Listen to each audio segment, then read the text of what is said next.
Hello प्यारे साथियों, Vimlesh coaching classes में आप सभी लोगों का स्वागत है।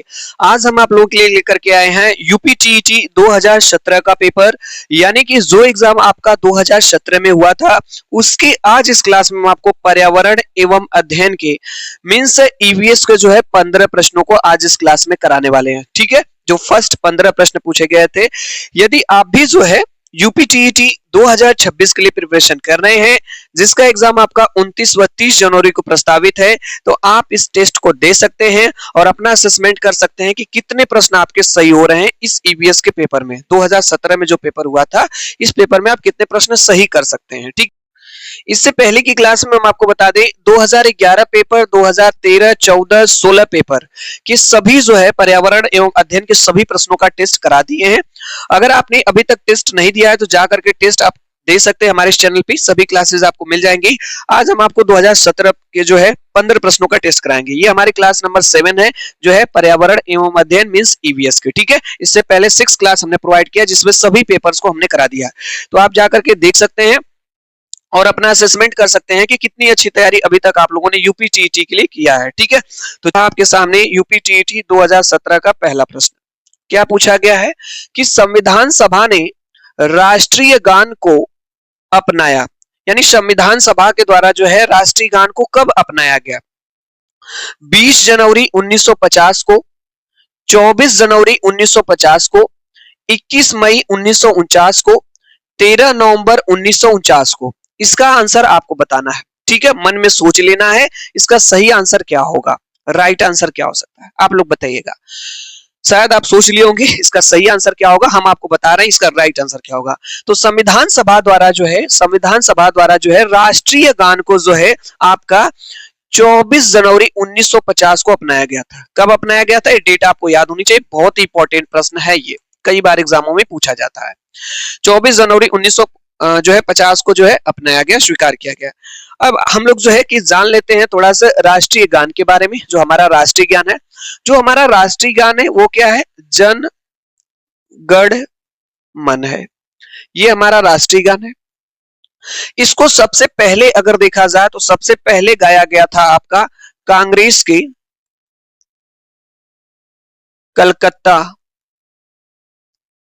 कलकत्ता अधिवेशन में। ये भी आपको याद रखना है। हमारा जो राष्ट्रीय गान है क्या है? जनगण मन है। और सबसे पहले इसको जो है कांग्रेस के कलकत्ता अधिवेशन में गाया गया, और वो डेट आपको याद रखनी है 27 दिसंबर 1911 को। यानी कि जो जनगण मन हमारा जो राष्ट्रीय गान है, ये सबसे पहले कांग्रेस के कलकत्ता अधिवेशन में आपका गाया गया था 27 दिसंबर 1911 को। आपको पता होगा जो राष्ट्रगान की अवधि होती है, जो समय होता है, वो होता है 52 सेकेंड। और इसको जो है बंग भाषा में, किस भाषा में? बंग भाषा में जो है गुरुदेव गुरुदेव जो है रविन्द्रनाथ टैगोर जी द्वारा जो है इसको लिखा गया। किस भाषा में? बंग भाषा में। मूलतः इसे बंग भाषा में गुरुदेव रविन्द्रनाथ टैगोर जी द्वारा जो है इसको जो है लिखा गया। ठीक है, तो ये जानकारी आपको पता होनी चाहिए, ये सबसे ज्यादा इंपॉर्टेंट है, कई बार एग्जाम में पूछता है कि इसे सबसे पहले कब गाया गया। तो 27 दिसंबर 1911 को कांग्रेस के कलकत्ता अधिवेशन में गाया गया। और ये हमारा जो राष्ट्रीय गान है जनगण मन है, इसे कितना समय लगता है गायन की अवधि में? 52 सेकेंड लगता है। किस भाषा में? बंग भाषा में। मूलतः जो है रविन्द्रनाथ टैगोर जी द्वारा जो है इसे लिखा गया। ठीक है, चलिए कब स्वीकार किया गया? 24 जनवरी 1950 को। ये डेट आपको याद रखनी है। चलिए, टेस्ट का ये रहा आपके सामने अगला प्रश्न, और इसका आंसर आप बताएंगे। बहुत ही शानदार प्रश्न है, और देखते हैं इसका आंसर आपको पहले से आ रहा है कि नहीं आ रहा है। आपको इसका आंसर बताना है। ठीक है, प्रश्न क्या है भाई? पुष्कर मेला बहुत ही प्रसिद्ध मेला है, बहुत ही प्रसिद्ध मेला है पुष्कर मेला। ठीक है, पुष्कर मेला कहाँ आयोजित किया जाता है? जयपुर में, उदयपुर में, जोधपुर में, अजमेर में। ठीक है, ये चारों ऑप्शन आपके पास हैं। आप बताइएगा इसका सही आंसर क्या होगा। जो हमारा पुष्कर मेला है ये कहां पर आयोजित किया जाता है? तो इसका सही आंसर आपका, राइट आंसर आपका क्या हो जाएगा? अजमेर में। ठीक है, आइए इसके बारे में भी कुछ जान लेते हैं, पुष्कर मेले के बारे में। ये जो हमारा पुष्कर मेला है भाई, ये जो है राजस्थान के अजमेर से, राजस्थान के अजमेर से 11 किलोमीटर दूर हिंदुओं का तीर्थ स्थल पुष्कर है। क्या है? पुष्कर है। वहीं पे मेला आयोजित होता है। कहां पे? राजस्थान के अजमेर से, ठीक है, 11 किलोमीटर दूर हिंदुओं का एक जो है तीर्थ स्थल है। ठीक है, एक तीर्थ स्थल है। क्या है? पुष्कर। और यहीं पे जो है ये मेला आयोजित होता है। और यह जो मेला है ये कार्तिक पूर्णिमा के दिन आयोजित होता है। किस दिन? ये भी डेट आपको याद मतलब पता होना चाहिए। ये कार्तिक पूर्णिमा के दिन जो है ये आयोजित होता है। तो राजस्थान के अजमेर से 11 किलोमीटर दूर है हिंदुओं का जो है तीर्थ स्थल है पुष्कर, और यहीं पे मेला हमारी आयोजित होती है। तो इसका सही आंसर क्या हो जाएगा? अजमेर हो जाएगा।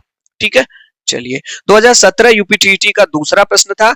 और ये लीजिए आपके पास तीसरा प्रश्न है। इसका आंसर क्या आपको आ रहा है पहले से? इसीलिए मैं कह रहा हूं अपना असेसमेंट जरूर करके जाइए अगर इस क्लास को आप देख रहे हैं तो कितने प्रश्न आपके सही हो रहे हैं। देखिए मैं आपको बता दूं यूपीटीटी में आपको उस तरह के प्रश्नों का अभ्यास करना होगा। सबसे पहले तो आपको पीवाईक्यू देखना होगा। 2011 से लेकर के 2021 के जितने भी टेट के पेपर हैं कम से कम 2 से 3 बार आप सॉल्व जरूर करके जाइएगा एग्जाम में। ठीक है, चलिए इसका आंसर आप बताएंगे सही आंसर क्या होगा। बहुत ही शानदार प्रश्न है। प्रश्न पढ़ते हैं, निम्नलिखित परावैंगनिक किरणों में से कौन सा अधिक हानिकारक है? परावैंगनिक किरण मींस अल्ट्रा वायलेट रेज जो सूर्य से निकलती हैं। ठीक है, कौन सी इसमें से सबसे ज्यादा हानिकारक है? यहाँ पे दिया गया है ultraviolet A, ultraviolet B, ultraviolet C और उपयुक्त में से कोई नहीं।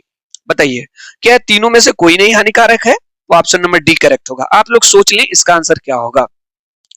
इसके आंसर की बात कर लें तो सबसे ज्यादा हानिकारक है हमारी अल्ट्रा वायलेट सी। ठीक है, जैसे जब सूर्य के प्रकाश से रेस निकलती है तो अल्ट्रा वायलेट ये 3 प्रकार की रेस निकलती हैं। ठीक है, ये तीनों ultra violet A, ultraviolet B और अल्ट्रा वायलेट आपकी सी, ये तीनों रेस निकलती हैं। लेकिन उनमें सबसे ज्यादा हानिकारक आपकी होती है अल्ट्रा वायलेट जो सी होती है। और ये जब आती है तो अल्ट्रा वायलेट सी जो रेस आती है वहां से तो बीच में आपकी लेयर है। कौन सी लेयर है? ओजोन लेयर, जिसका फार्मूला O3 होता है। ये अल्ट्रा वायलेट रेस को पूरी तरीके से अवशोषित कर लेती है, मतलब सोख लेती है। जैसे सूर्य से प्रकाश ऐसे आता है, रेज आती है और अल्ट्रा वायलेट ये रेज होती है और इसमें से क्या होती है? छन करके ये इसको सोख लेती है, अल्ट्रा वायलेट रेज को सोख करके पृथ्वी पे जो है जो शुद्ध रेज होती है उसको भेजती रहती है। ठीक है, ओजोन लेयर। ठीक है, अगर ओजोन लेयर नहीं रहेगी, ठीक है, तो डायरेक्ट वहां से जो है सूर्य के प्रकाश जब रेज निकलेगी अल्ट्रावायलेट रेज तो पृथ्वी पे आएगी तो व्यक्ति को जो है त्वचा संबंधित बीमारियां होने लगेंगी। ठीक है, चलिए अगला प्रश्न है, बहुत ही अच्छा प्रश्न है। टेस्ट का अगला प्रश्न 2017 का 4 नंबर का प्रश्न है। निम्नलिखित में से कौन सा जैवमंडल का अजैविक घटक नहीं है? इनमें से कौन सा जैवमंडल का अजैविक घटक नहीं है? पहला ऑप्शन है प्रोटीन, मृदा, कवक, फास्फोरस। आप लोग जल्दी से सोचिए इसका आंसर क्या होगा। राइट आंसर इसका क्या हो सकता है? ठीक है, इसका सही आंसर आपका हो जाएगा कवक। जो हमारा कवक है ये जैव मंडल का जो है ये अजैविक घटक नहीं है। तब आप कहेंगे सर तब क्या है? ये अजैविक नहीं है, ये जैविक घटक है। कौन सा घटक है? जैविक घटक है। बाकी ये तीनों प्रोटीन, मृदा और फास्फोरस ये आपके अजैविक घटक है। ठीक है, अब थोड़ा सा जान लेते हैं हम लोग जो है कवक के बारे में। कवक क्या है? कवक एक प्रकार का जो है पौधा होता है जो अपने भोजन के लिए, ठीक है, सड़े गले कार्बनिक पदार्थों पर निर्भर होता है। ठीक है, सड़े गले कार्बनिक पदार्थों को खा करके अपना एक तरीके से कहीं अपना जो है जीवन यापन करता है। तो ये कवक आपका एक जैविक घटक हो जाएगा जो कि ऑप्शन नंबर सी हो जाएगा। नेक्स्ट क्वेश्चन पे चलते हैं। ये रहा आपके सामने अगला प्रश्न और हम आपको बता दें इस प्रश्न को हमने जो है आपको अपने एक पेपर में कराया था 2016 में। ये प्रश्न आया था। जिन लोगों ने क्लास को देखा होगा जरूर इसका आंसर बता दें। कौन कहता है क्वेश्चन रिपीट नहीं होते हैं? देख रहे हैं 2016 के पेपर में आया प्रश्न 2017 में रिपीट हो गया। ठीक है, तो प्रश्न रिपीट होते रहते हैं लेकिन सभी नहीं। ठीक है, चलिए कह रहे हैं गिर सेर परियोजना अव्यवस्थित है। यानी कि गिर सेर जो परियोजना है ये कहां पे अवस्थित है? गुजरात में, महाराष्ट्र में, उत्तर प्रदेश में, मध्य प्रदेश में। ठीक है, सही आंसर आपको बताना है। तो ये जो गिर सेर परियोजना आपकी है, ये जो परियोजना आपकी है, राइट आंसर आप लोग बताइए। तो मन में सोचिए इसका आंसर क्या हो सकता है। सही आंसर इसका आपका हो जाएगा गुजरात। गुजरात में कहां पे? जूनागढ़ में। जूनागढ़ में कहां पे? एक मिनट भाई, गुजरात के जूनागढ़ में। चलिए यहाँ पे लिखने में एरर हो गई।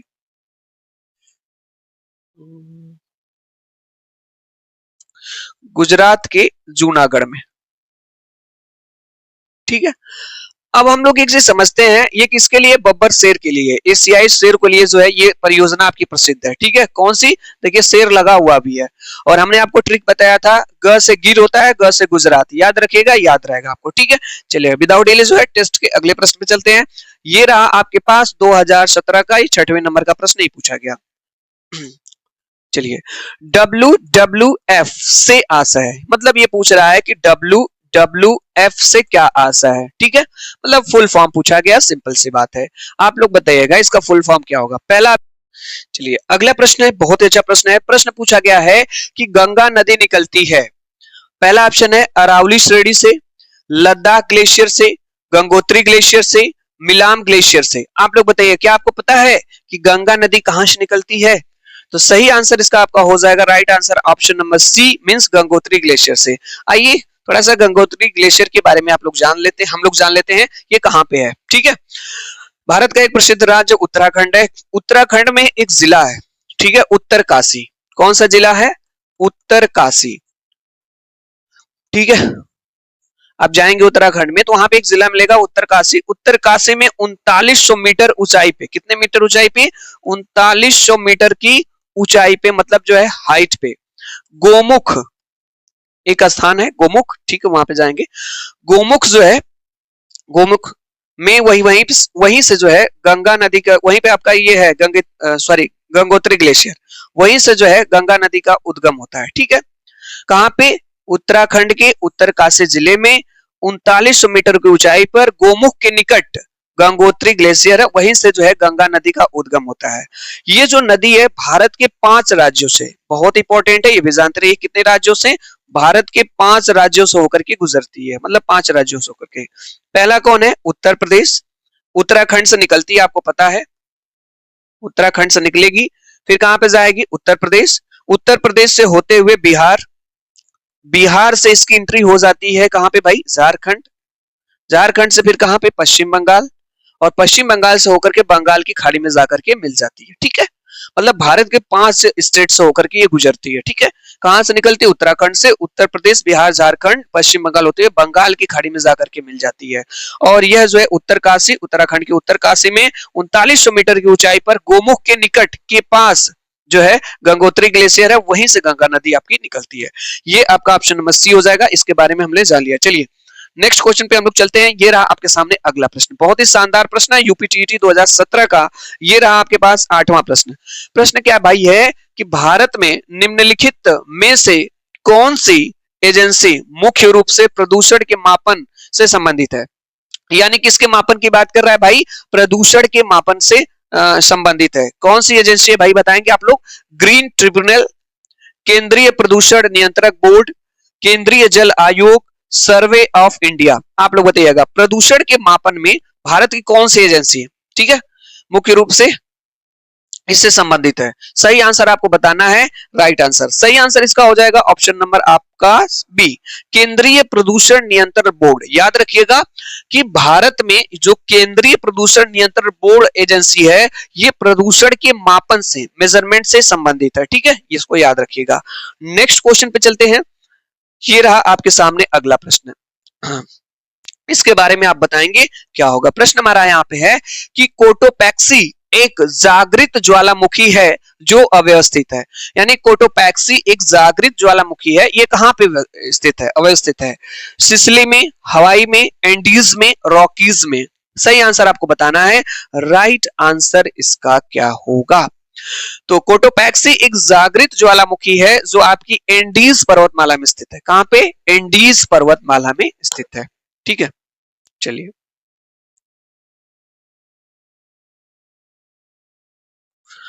इसको बताइएगा आप लोग। ये रहा आपके सामने 10वां प्रश्न, इसका आंसर आप बताएंगे क्या होगा। प्रश्न हमारा है कि तिब्बत की सांगपो नदी भारत में किस नाम से जानी जाती है? बहुत ही इंपॉर्टेंट है, बहुत ही आसान प्रश्न है।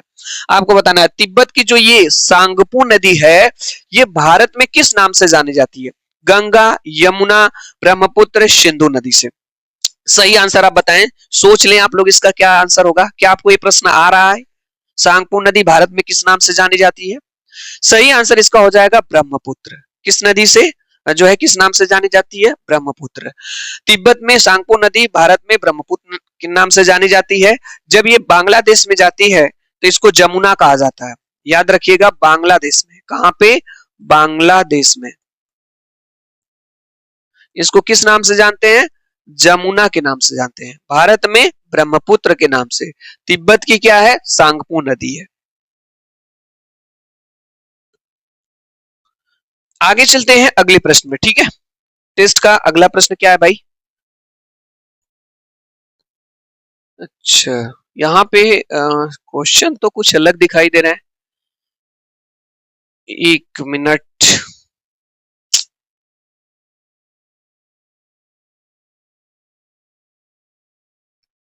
ये भी वही है।